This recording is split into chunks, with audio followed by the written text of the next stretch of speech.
Hello, everyone. My name is Nicole Pringle, and I'm the president of Gullah Business of Charleston. And I have here the vice president, Tiffany Savage. Hello. And we have another exciting feature. We have an actor. We have Adrian Lockett here.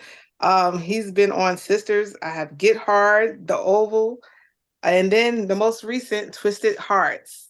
Thank you for coming on, Adrian. Hey, I appreciate you guys for having me. Thank you. So first, I just want to get into it.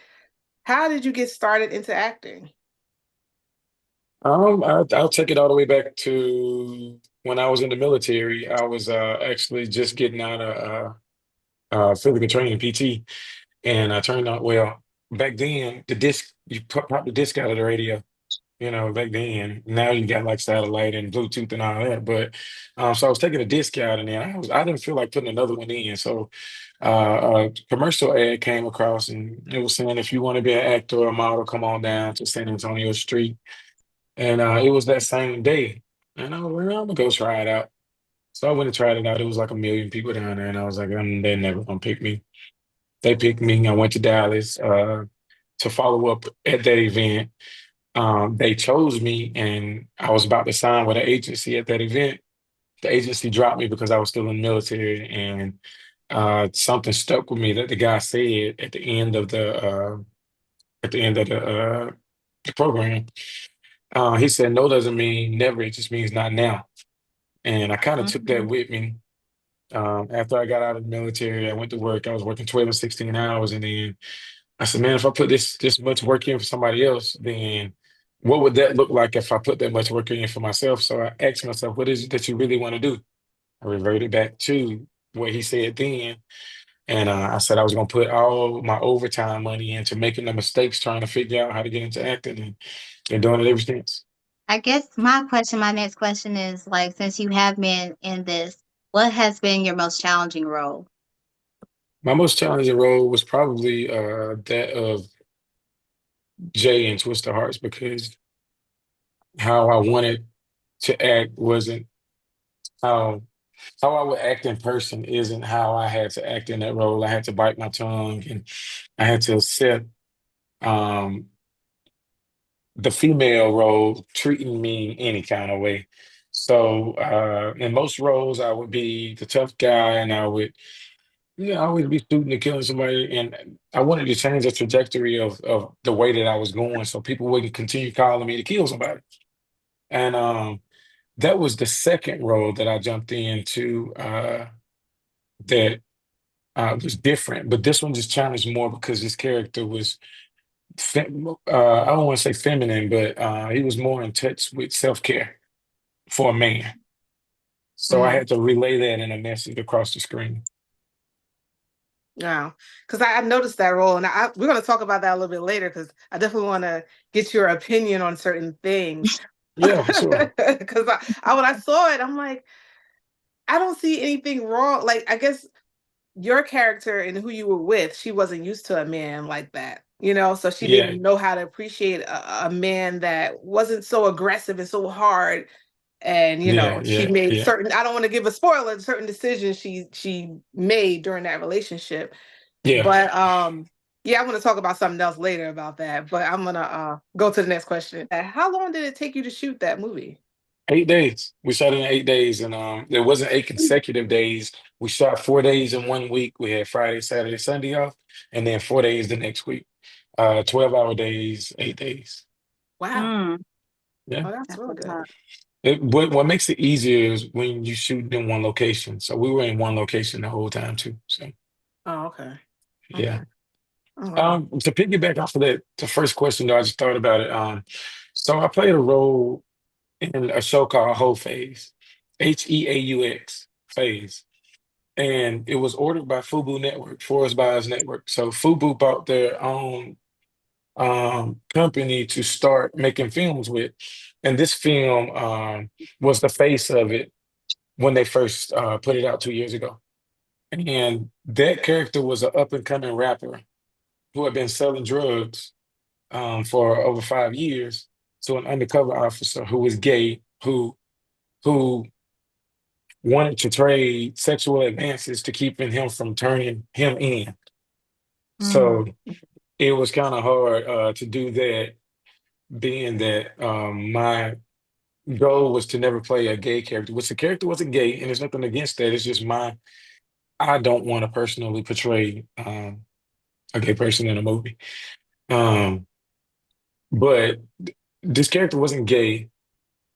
He just he was forced into a situation by the police that he had to choose between going to jail and letting something happen to him. But I'll let y'all go watch it if y'all get a chance. It's really, really good. Yeah, I didn't see that one. Okay. Yeah, I it's gotta look really, that really one. good. I think they got like you subscribe to it for like 7.99, but it's really, really good. Okay. I gotta interject right quick because I'm gonna say this because I told Nicole I was gonna do this. So I Okay. was trying to stream the movie to watch it before we came on today, and I couldn't get access to it because the page is down. But for anybody that wants to watch this movie later on and they were not able to see it in the movies, how would they be able to watch it? So this is Twisted Heart, right? Mm-hmm. Mm-hmm. So it should be twistedhearts.com. Right now I know that we're working on signing a deal with All Black, I believe they said, because All Black was offering the best monetary amount, I believe. So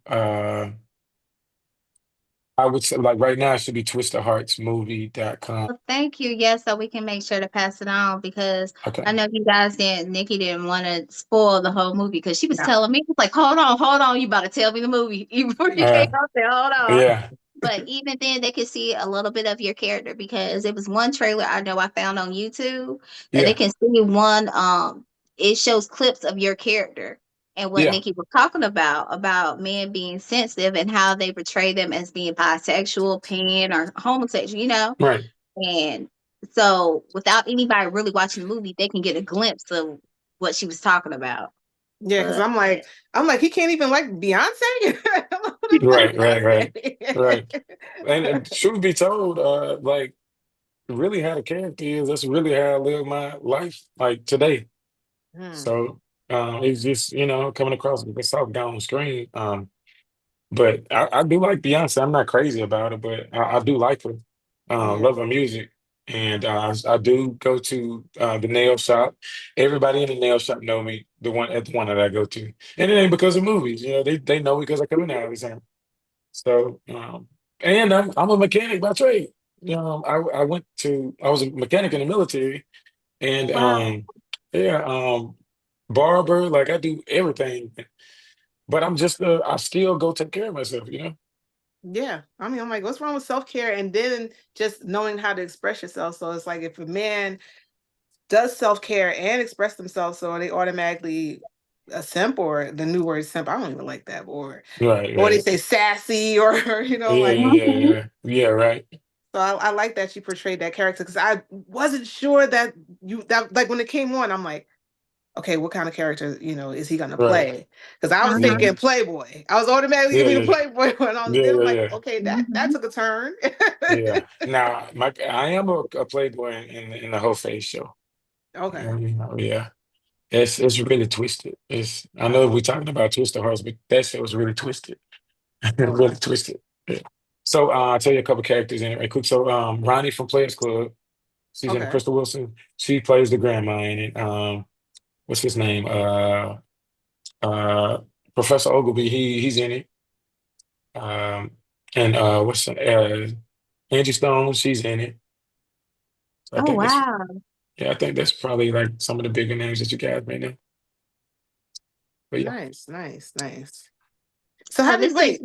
Go ahead, you Tiff. go Go ahead, ahead. Nick. Because I Oh, wanted to I'm sorry, know. go ahead. Go ahead. I wanted to know how did you uh, find out about auditioning for Twisted Hearts?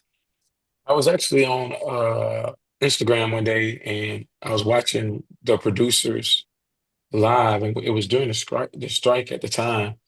And he seen me pop up in the like just join, and he brought me on the line so we could chat about the strike and what was going on. And he had somebody that was supposed to play the role, but he had to go to Africa or something happened in Africa or something. And all of it happened like while we was on the line. And he was like, man, like I could definitely see you playing this character, like I don't want you to audition, and I want you to play the role. And he sent me the script over. I read it, and that was it after that. So, like, since you've been acting, meeting people like Angie Stone and different individuals like that, would you ever think in your life you would be actually playing in these roles with different influential figures that you saw on TV yourself? Nah, back when I was young, I only wanted to play football, and I never visioned it. Never visioned it. But now I'm not surprised now because when you do so much work and you work really hard, it's like when you get to the point you're like, this like I did everything to be here, so I'm not surprised. What is a role that you haven't played yet that you would like to play? I want to do the detective like Mike Lowry, like a crossover between Mike Lowry and Training Day Denzel, that type Mm. detective. I don't care if he's bad or good, but I want to do that. And but my dream role is to play a mentally challenged character. Oh, that's Mm. cool. Yeah. So I attended New York Film Academy, and my professor asked me. She said, "What roles are you normally used to getting and auditioning for?" And then I said, "I'm always the bad guy." She was like, "Good, because now you're gonna be the opposite." And she slapped it down and she was like, prepare this character and be ready to put it on display in front of the class Friday. And I done it, prepped myself, and I got a standing ovation from the class afterwards. And I was like, that's what I really want to do. So, what advice would you give to anybody that's aspiring to come into this career, into this field? If you think you want to do it, don't do it. If you if you aren't serious about it, don't even waste your time. If you ain't ready to give up everything, and I mean everything. I'm talking job, I'm talking finance, I'm talking time with kids, time with family. If you ain't ready to hustle and bustle, just don't do it because it's going to require everything. It's going to require Mhm. every single piece of you that you can possibly give. And then there's no promise that you will get anything back. I thank God for taking me through the cycle of life, meaning I started out military. The military trained me how to sleep outside, how to survive, how to do this, how to live without. And I didn't know I was walking into a season where I was going to have to live without if this is what I wanted to follow. So I had to take baths at truck stops, drive all night. Uh, I have enough money to get to the destination. I don't know how I'm gonna get back home. I never worried about how I was gonna get back home. I only worried about getting there. And I always made it there and I always made it back home. There's been times where as soon as I pull in the yard, my gas light come on. I'm 5 miles from home, my gas light come on. Mhm. But I was okay being broke, being at home. I didn't care about the gas light as long as I was able to do. But like they say, God don't challenge your pockets, he challenge your faith. So Mhm. I always had the willpower and faith. Like I don't care what it's going to take. I'm always going to make it to wherever they call me to be. This is they wasn't flying me everywhere. They wasn't giving me money to show up. They wasn't putting me in a hotel room. They wasn't. I'm still trying to prove myself, prove to people that I can do this.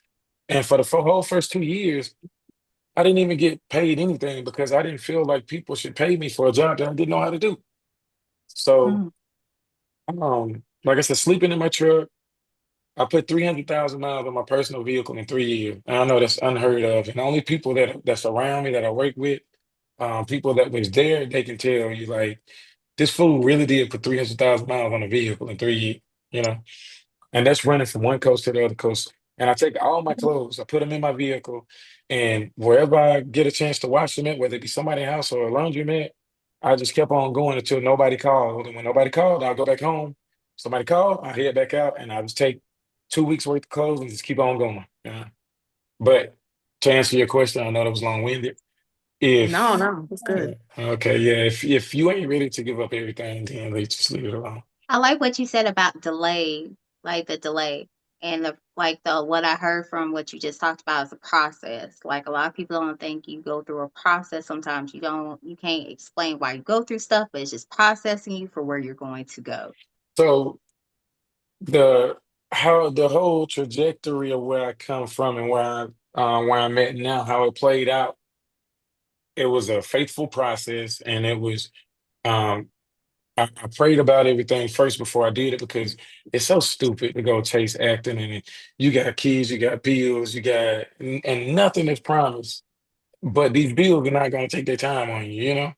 So, and like I said, I wasn't getting paid until after 2 years, and then it still wasn't enough to cover my bills.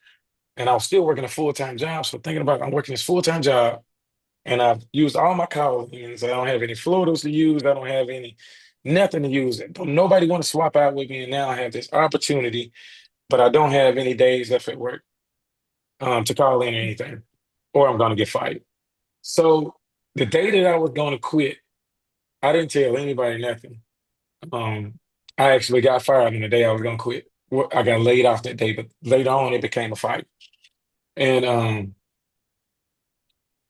I was like, so I was like telling myself, like, God just answered my question. Man, God just answered my prayers because I didn't know how I was gonna make this job, but they laid me off. So I'm like, yeah, yeah, like I can make it. And later on, when I went back to work to the meeting, they was like, well, we're firing you. And I asked, well, what am I getting fired for? On the paper, it had dishonesty. So there was a guardrail laying down in my way of travel, and I always traveled up there to go get. I used to make tissue and paper towel. So it was a guardrail that somebody had hit, and it was laying in my way of travel. In the company handbook, if you didn't do what you could to mitigate the risk of somebody getting hurt and somebody seeing it, then you could be fired for that. So it was a lose-lose to me. I said, if I move it, they're gonna think I hit it. If I don't move it, I can get fired if somebody see it. So I moved it anyway. Went on about my day. Coming back, supervisor from another department stopped me. He said, "You know what happened to the guardrail?" I said, "No, I don't know what happened to it. I seen it laying down and I picked it up so nobody would get hurt. Moved it out of the way. Okay, we're gonna have to lay you off until further notice." So they laid me off. They called me back like 3 months later. I had done my little acting job and I was ready to get back to work, you know. So I go back to work and then I got a letter of termination. Well, somebody said that they seen you hit the guardrail. Well, in the company handbook, it state that if an employee is accused by another employee or a contractor of Georgia Pacific, then you have a right to meet the accuser. So I told them I wanted to meet the person who said that they seen me hit it so they can tell me face to face that they seen me hit it. Well, they wasn't expecting that because they knew I was already acting. So it was in the newspaper and it was around the plant that, I was on TV and all of that stuff. So they thought I was gonna quit and leave it alone. But like the person I am, like you can't tell me that I did. Like I was gonna quit anyway, but I ain't quitting under these circumstances. So Yeah. they was like they started looking at each other and then I told them because I'm very outspoken and I'm gonna say what's on my mind. I always have been that way and I can't help it. Sometimes I just think I need to shut up though. Um, but I told him, I said, it said a lot about you guys and where y'all at in life for y'all to want to sit up here and fire me. And I come in here and I work 12 and 16 hours. I come on my off days. I stay over when I don't have to. Everything I can do to either make money and do what's needed for the company of a rightful employee, I do it. I'm never late. If I call in within the schedule. I mean, within the guidelines of the company. So I say, I think it's something deeper, planet rooted in you guys that y'all have to deal with God on. And I said, when I get home, I'm gonna say a prayer for y'all because it makes no sense that y'all want to fire a good worker just because. And the truth was, I go do all that stuff and I still make more money than them because I work so much overtime and there was some salary. Um, but so I was on my way home after. No, I told him, I said, if ain't nobody got nothing else for me, then I'm gonna dismiss myself and y'all have a nice day. Looked around, nobody said nothing. Say have a good day. So I left out. I told my union rep to give me a call when they figured out after they filed my grievance. So I was on the way home and it wasn't even 30 minutes into my drive. He said, hey man, they want to offer you $20,000 just to leave everything alone and resign. Mm. Mhm. I said, okay, perfect. I was gonna quit the same day anyway. But do you see how God worked out the situation? So I took that money. I paid Mhm. off all my bills and I got right back in the role and I started acting full time with no job and I haven't worked since then. Fast forward later, like 6 months down the road, the military fully retired me. So, and I've just been, going along ever since. So, That's yeah. That's And we truly always talk amazing. about that, walking in your purpose, right? That was all lined up for you. Wow. Yeah, yeah, I mean, exactly. you didn't see how it was gonna really go, but it all lined up. Wow. Yeah, there's another piece, but I feel like I'm talking a lot, so I don't want No, to. we like No, you're conversations good. Okay, because so I I mean have. we'll ask questions, but we like when Okay, people come on, okay, we want a conversation, so it's good. okay. So I had bought a car, just to drive on the road back and forth, so I wouldn't have to drive my Tahoe so much. I bought a Honda, and I bought that the day before they laid me off, which I didn't know I was gonna get laid off. So I bought a car. And the day after that, I was on the way to my VA appointment. Somebody hit me and totaled out the car. Well, here's how God worked. Okay, so the insurance paid off the car. They charged me $1,100 to buy, well, $2,200 in all. So they paid me $1,100 and another $1,100 to buy back from the insurance. I told you I was a mechanic in the military, and I've been dealing with mechanics pretty much my whole life. So I went and bought all the parts, fixed the car back. So now I have a car with no car note. I got hit, the insurance paid it off, I put it back together. But I also got fired like right there. So I didn't have an extra bill. I learned mechanics along the way growing up in life when I was a mechanic in the military. So all that divineness, of just walking right into that, all of it like came along right there together and it made sense for where I was going. Yeah, it just made a way for you. Wow, Yeah. a clear path. Yeah. But sometimes you don't know what the path is gonna look like. I don't know what it's gonna look like. And I ain't never like try to peep and see what it was gonna look like or try to like guess. I was like, it is what it's gonna be, and I'm gonna keep on going. That's why we like to have these conversations because we always find out stories, because like you can interview people and they just give you like the quick cookie cutter kind of like conversation Yeah, of how they got started. Nobody like people that's home watching, nobody really knows the backstory, the real story, right, like what right, happened. Because people want to I guess there's a lot of people that have dreams and they want to go and achieve things, but they don't know when people come on because they only hear the cookie cutter part of how they got right, started. Nobody really right. knows like this is what happened and then this happened, but I kept going and I kept going like your story. So Yeah, we love to exactly. hear stuff like that.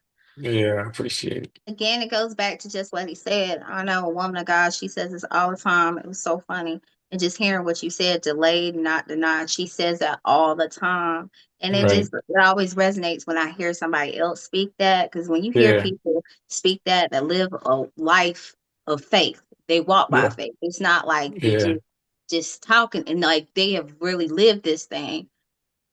That means like there's a divine purpose in everything you're doing, and yeah. God's working behind the scenes to set stuff up for you so you be ready to carry on what you're gonna do. Exactly. But it's just hearing you talk about that in the process, nothing was all in vain. He was just setting Yeah, stuff up for you. exactly. So Yeah. we know we see you in the next roles that you'll have is set up for a reason and why you had to Right. be there. Like you're not arriving late, you're arriving right on time. Exactly. Yeah. So I agree. that's awesome. I agree. Yeah, that's enabled me to also look at the auditions and stuff that I don't book. Like it don't even bother me because I've been through this process so long that it's just like that just wasn't mine. That ain't for me. Even no Mm. matter how bad I want it, no matter how good I think I did, if they didn't call me for that role, then maybe I was just supposed to go in front of them so they could see me for another role. I don't know, but God's timing, I trust it. What is a memorable moment on set that you had? Like something that you probably think about every now and then, like, man, that happened. Do you have anything I like think that? Kevin Hart started working out because he seen my body back and get hard. I called him staring at me, and then next thing you know, he was working out real hard. So like, I am telling him next time I see him too, because like he didn't start working out before that. I guess I think that he felt like, well, these guys fit, they in shape, they look good. Look at me, looking down, and then it ain't looking like you want to look. Now he started working out. So Yeah, he been in that um, gym hard too. right. Um, yeah, but to go along with that, I'd say on the set of Get Hard, I- they never say the same thing twice. Kevin Hart, Will Ferrell, and T.I. pretty funny too. And being that they never said the same thing twice, and I was like the rookie on set, I had to wait on them to laugh before I messed up the scene. Like it was okay for them to laugh and mess up the scene. It's not okay for me to do it. because they probably getting something good, and then I'm supposed to be tough, and then I bust out laughing, I Hmm. ruin it. So that was like the biggest form of torture ever, to have to sit up there with, between two great comedians and T.I. pitching his funny end and have to hold it. Yeah, that's And difficult. man, it was That is difficult. Thank you for being real and it, talk about your truth. The people were just like Nicole said, they do a cookie cutter thing, they sugarcoat it. And I Yeah. be feeling some type of way too. I be feeling awkward too. Like, should I laugh? Should I not do it? Nobody no, laughs. yeah. I know I couldn't laugh because they'd be like, "Hey, get him out of here." But see, T.I. them laugh, then everybody gonna laugh. The director gonna laugh, the producer gonna laugh, everybody gonna laugh. But if I laugh, they like, "Can you shut up now? Can you replace him?" That was then. Like now I'm in a better position because I'm a SAG actor, and it's okay now if I don't want to ruin a moment in a Denzel movie though, where it was serious and I bust out laughing. That's not gonna work. But I Mhm. can go on and like mess up my line or something like that. And as a professional actor, you know how to go back and correct it without breaking the scene. Mm, that is so funny. I'm thinking like Kevin Hart, like, let me go ahead and start working Yeah, out. nah, but I'm telling you, he started working out from that day forward. He was working out after that. I get it, man. Because you like, Y'all just man, putting them on blast, but Oh no, I'm telling you, I'm like, I've been waiting to okay, catch all up with him right. so I can. I done ran into him, but we were in like two different places, and then trying to go to security and all that. But when we back on set together, I'm definitely gonna tell him. yeah, yeah, please. Because I see that. I hope they film it too, because I'm gonna laugh. I'm gonna tell him to roll the camera and put it behind the scenes. He could have been doing some self care, you guys. Y'all never know. Never That is know. self care. He cared more about himself after that scene. That's right. So that's what that was. Oh man. Can we talk about your upcoming projects? Yeah, of course. So right now I'm headed to film in November. It's a Christy Martin project. It's actually untitled, and I plan to role of Mike Tyson in it, and it's Mike Tyson's part in her story. So Mm. that's that. I just did a movie, She Without Seeing. We just finished up in Virginia. That's coming out. Um, I got like five projects coming out. Y'all know they all running together now. I know they'll kill me if they was like, "Hey, we wanted that promotion," but I can't. I can't think There's a of lot all of them. going on. That's good. Yeah, it That is. is good. And when you get it, together, just send us the reels and stuff, and we'll go ahead and promote 'em. It's Yeah, fine. absolutely, absolutely. But since you said something about Mike Tyson, I'm gonna have to put you on the spot about this. Do a Go Mike for it. Tyson impersonation because you already know when you said that. Mhm. You said that. That's the first thing that came to my mind. So that's a good thing about the film is I'm not going to really have to impersonate him. I think they're more going for the look of Mike Tyson being in the scene. They haven't given me any details on speaking like him and all that stuff yet. But the crazy part is I've been in dealings with Mike Tyson or something about Mike Tyson and portraying his character since I got into acting, believe it or not. They always saying something about Mike Tyson. I always sending me a Mike Tyson audition. But they do say, don't try to talk like him, don't try to do this, like do it regular. And I guess like they'll train you how to talk like him. Oh wow. Yeah. Wow, that's something Um, different. Because I was just, wow. yeah, yeah. So even the one that he was upset about, the guy from Moonlight, God, I can't think of his name, Toronto Rhodes. Um, I didn't see it. okay, so yeah, he played. I didn't watch it, but I auditioned for that role as well, Mike Tyson. And it was in bold print. Do not try to talk like Mike Tyson. Do not try to talk with a list. Do the audition regular. Mm. Yeah, but yeah, Wow. You better, I don't know. That may be wisdom. Don't do it because Mike Tyson did some Yes, stuff. I think I saw something that he didn't like that when people do. Well, that Yeah. was back in the day too when people used to in Living Color they yeah. was doing him and stuff. Yeah. But Oh they yeah, didn't yeah, yeah, care. yeah, But the fella did not care. He yeah. was not feeling that. So We always ask this towards the end of like our features. what are 3 words that describe your passion for your field? In this case, what are 3 words that describe your passion for acting? And just let us know why you chose these words. 3 words that describe my passion for acting. Mm-hmm. 3 words, faith, because I feel like you have to have faith to do anything. I feel like um, drive. You have to have the drive because you can literally sit and not go anywhere and waiting on this to come to you. You have to go out and get it. And passion. You have to be passionate about it because there are way more no's than there are yeses. You have to have tough skin because it's so hard to battle against others, to be seen in a bigger light, for them to trust you with their film on camera. And how can people follow you? I am at Adrian Lockett Official on Instagram, Adrian Lockett on Facebook, and I don't really use the other ones. But I am on there, but I don't really use them. So, Okay. And I am going to ask you this question because we're really big on affirmations and speaking things in the atmosphere and mhm. declaring them. So, if you had a choice to pick who you would want to do your next role with, who would it be and why? I would probably choose Amari Hardwick because going back to him playing in Next Day Air, to see him evolve um, into even more than Ghost, but Ghost pretty much Mhm. brought him to the forefront of the entertainment industry. To feel like I've done Next Day Air or I'm on the verge of where Next Day Air is, and somebody's gonna see that and pull me in for something major. And what I mean by that, so 50 Cent seen him in Next Day Air, pulled him Mhm. in to audition for. He didn't see anybody being Ghost, but Amari Hardwick. Amari did. I don't know if y'all know the story or not, but Mm. Amari didn't want to do. Like he didn't care about like he was like yeah, another audition, so he did it. They didn't like it as far as they wasn't taken by the character that he portrayed in the audition.